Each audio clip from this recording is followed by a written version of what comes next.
Time to take a look at what's new for this week's weekly reset. We'll jump over to Kahl's garrison and we'll start with Kahl because this week, if you have done all of them, it will be the junk run, which means finding the extra parts for Chipper, 10 kills while jetpacking, 10 kills with grenades, complete the mission without dying. That is actually all of those are easy enough to do, but maybe the middle two. And I'm going to guess you, Mr. Chipper, have a Crimson Archon Shard. No, it's an Amber one. You know what? One day I might actually get this right. But probably not anytime soon. Because I tend to...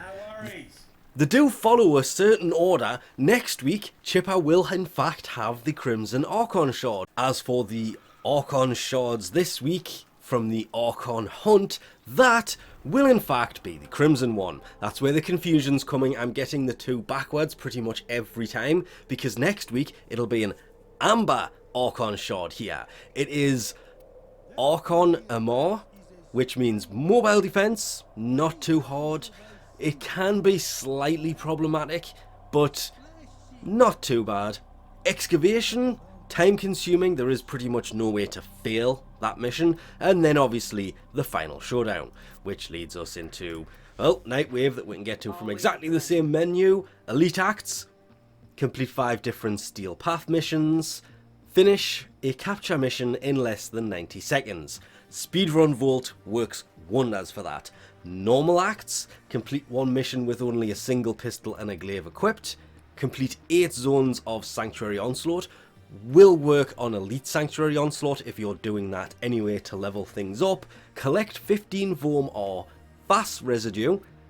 Well, in the Cambion Drift, should mention that one because it is written there. Pick up 8 rare mods, the index is great for that. And catch 6 rare fish in the Plains of Eidolon.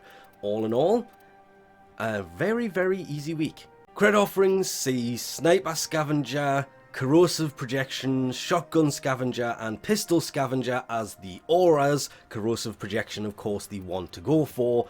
Augments, Skull Shots, to be fair, it's for the Viper, wouldn't touch it. The Latron, 20% bonus damage on next shot for 2 seconds. Stacks up to 20 times outside of Conclave, but that is on hit, and Nyx's Absorb Augment. There is the Saturn 6 ornament that we cannot really get a good look at, but it looks exactly the same, the ornament part, not the green hand, as the Emissary ornament, but it has the Wolf of Saturn 6's face on it.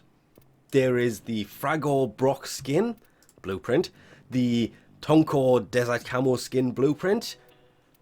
There is then the Heat Dagger. This is the blueprint to build the actual Heat Dagger. The Plasma Sword blueprint to build the actual Plasma Sword. And I still, to this day, love playing with that thing. Not very powerful, but tons of fun.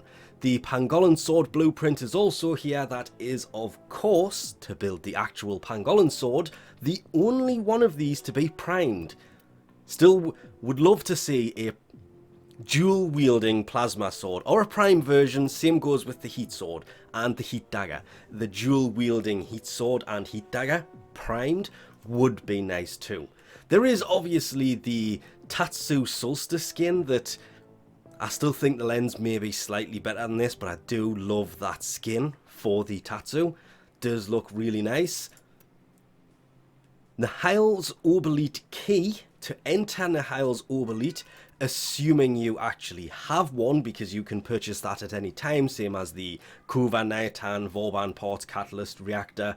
There isn't the Wolf Hood this week, but this key does stack and it is tradable. Actually, now I'm having a quick look at the helmets, I can't help but notice Stanax's isn't here again. Good. I think out of the past 5 weeks, 6 weeks, no 5 weeks, he's missed once. If you happen to have Helmets Invigoration segment, it's time to check this as well. The frames and invigorations, and I said augments, technically they are, but the invigorations differ for everybody, but it's worth keeping an eye on because every 10th you can basically take any one of these and put it on the frame you have equipped, because it mutates and allows you to put one of these onto whatever frame you have equipped. And to be fair, 1,000 armor with 200% ability strength. I can think of a good frame that would go on.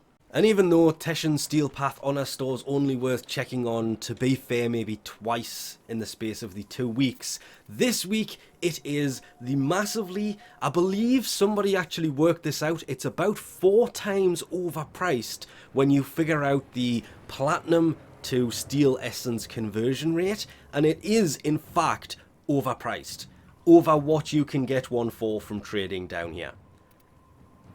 Not, if you have a ton of steel essence and really want one, fine. Otherwise, no.